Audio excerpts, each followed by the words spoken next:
Doomscrolling. That endless late-night scroll through bad news isn't just wrecking your mood. It's actually reprogramming your brain's stress circuits. One minute you open your phone to read one headline, and an hour later you're swimming in upsetting news. Each alarming headline hits your amygdala, your brain's fear center, like an emergency alarm, triggering a burst of stress hormones and putting your body in fight or flight mode.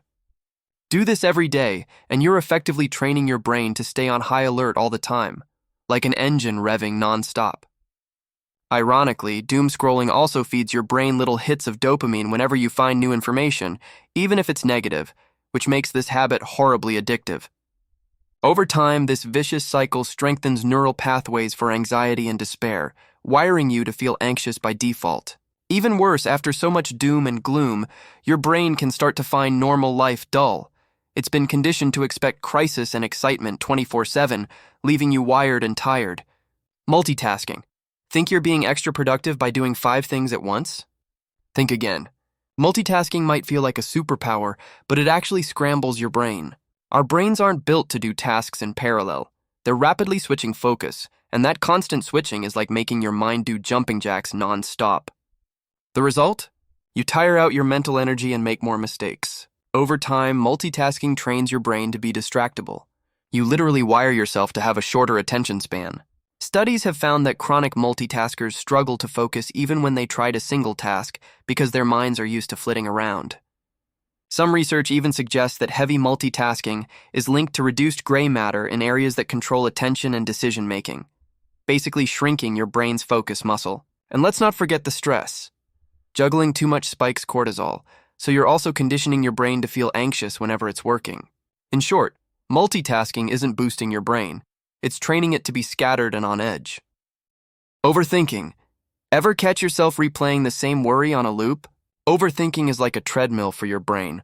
You're running in place mentally, and it's exhausting. Every time you obsess over a problem or replay an awkward conversation for the 10th time, you strengthen a neural pathway for worry. It's the classic neurons that fire together, wire together scenario. By repeatedly focusing on negative scenarios, you're training your brain to default to anxiety and fear. Over time, this habit carves deep mental grooves, like ruts that your thoughts can't help but fall into. You end up triggering stress hormones like cortisol over and over, which leaves you mentally exhausted and makes it even harder to think clearly or calm down. Chronic overthinking can even weaken your memory and decision-making because your brain is too busy worrying to function optimally. In the end, you've essentially rewired your mind to turn every little issue into a mountain of stress, making peace of mind harder and harder to come by. Procrastination. Putting things off feels harmless at first. I'll do it later, right?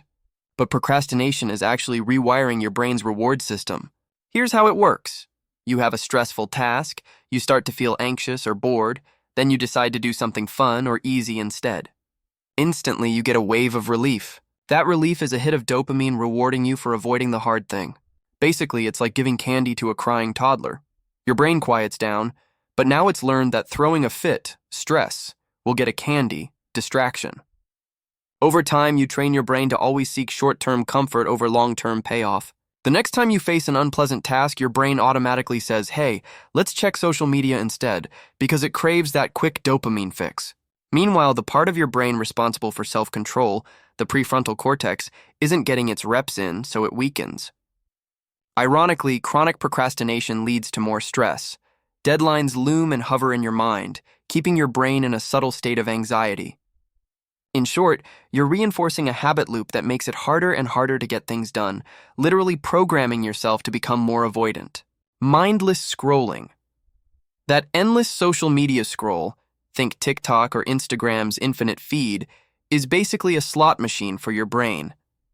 Every swipe or refresh might bring something funny, shocking, or interesting, and that unpredictability pumps out dopamine in your brain's reward pathway. The effect? You get hooked, needing more and more scrolling to feel satisfied. And just like any addiction, your brain starts building a tolerance. Yesterday's 10-minute scroll no longer gives you the same buzz.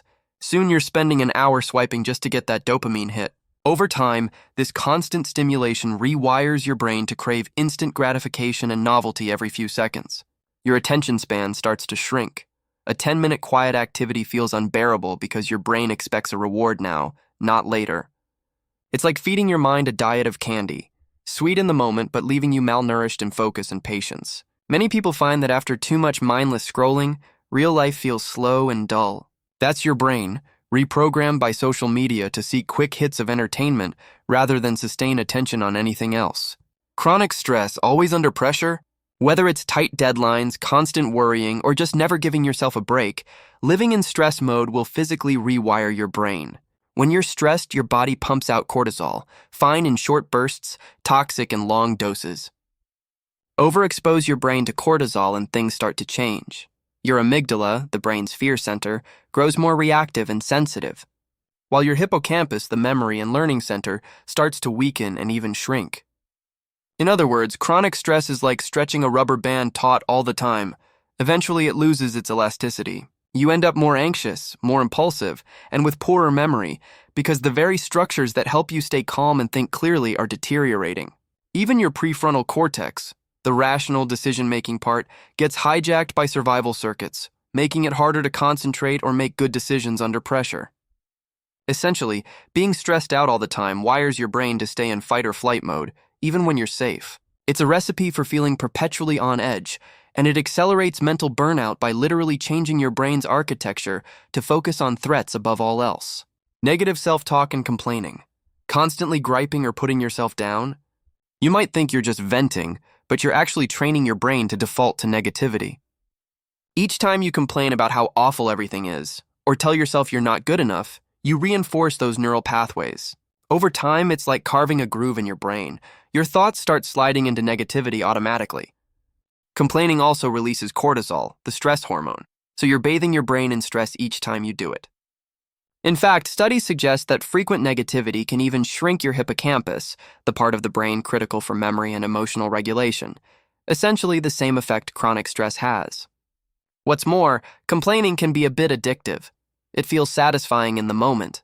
Maybe you get sympathy or feel morally right, giving you a tiny hit of reward that encourages more grumbling later. But long-term, all this negative self-talk wires your brain to spot the bad in every situation and overlook the good. The result? You become more anxious, depressed, and pessimistic, not because the world got worse, but because you've reprogrammed your brain to dwell in the negative. Skimping on sleep. If you're in the habit of sleeping only a few hours or pulling all-nighters, you're sabotaging your brain more than you know. You might think you've adapted to getting by on 5 hours, but studies show your brain is running in a fog without adequate rest. During deep sleep, your brain literally repairs itself. It consolidates memories and flushes out waste products. Skip that process night after night, and your brain starts to falter. It's like never taking out the trash. Toxic gunk builds up, quite literally beta amyloid and other wastes accumulate, and your mind gets foggier. You'll notice it first as poor memory and slow thinking. In fact, sleep-deprived brains can act years older. Chronic lack of sleep has been linked to cognitive decline and a higher risk of issues like Alzheimer's. Over time, not getting enough sleep can even shrink your brain's capacity for learning new things. Key regions like the hippocampus don't get the downtime they need to reset, so they become less effective. Think of it like only charging your phone halfway each night. Eventually, it just can't hold a charge. By habitually skimping on sleep, you're wiring your brain to operate in a constant state of low battery, unfocused, forgetful, and a whole lot less sharp than it should be. Sedentary habits. If your daily routine involves moving only from your bed to your desk to the couch, your brain is missing out big time. Physical exercise isn't just for muscles. It's crucial for your brain's health. When you work out, your body releases chemicals like BDNF, brain-derived neurotrophic factor. Think of this as fertilizer for your neurons, helping them grow and form new connections. Exercise also boosts blood flow, bringing extra oxygen and nutrients to your brain. So what happens if you barely ever get moving? Your brain gets less of all that good stuff. Over time, a sedentary lifestyle can actually shrink brain volume in areas like the hippocampus, key for memory, and prefrontal cortex for thinking and planning. Studies show that people who sit all day and skip exercise tend to have worse overall brain function as time goes on. They're also more prone to anxiety and depression, likely because they miss out on exercise's mood-boosting chemicals, like endorphins. It's a classic use-it-or-lose-it situation. Without regular physical activity, you're basically training your brain to run on low power. The neural pathways that thrive on movement and stimulation weaken, leaving you with foggier thinking, poorer memory, and a brain that's aging faster than it should. Too much sugar. That daily soda or candy bar habit isn't just hurting your waistline, it's rewiring your brain's reward circuits. Eating lots of sugary or high-fat junk food floods your brain with dopamine, the same pleasure chemical released in addiction. Each cookie or chips binge gives your brain a short-lived high. But over time, your brain starts to build a tolerance to these constant dopamine spikes. You need even more junk to get the same yum feeling. It's the classic addictive loop, with food instead of drugs. You get short-lived sugar highs followed by crashes, and your mood and energy start seesawing. Meanwhile, all that junk food is triggering inflammation and messing with insulin in the brain, which can muddle your memory and learning abilities. Some studies have found that high-sugar diets actually impair the hippocampus, your memory center, making it harder to remember things or learn new info. Think of it like fueling a sports car with syrup. It might run for a bit, but you're gumming up the engine. Similarly, a steady diet of junk food leaves your brain underperforming. You feel more sluggish, your mood swings more, and you struggle to focus. Essentially, you're teaching your brain to constantly seek the next sugary reward instead of real, nourishing stimuli, leaving it weaker in the process.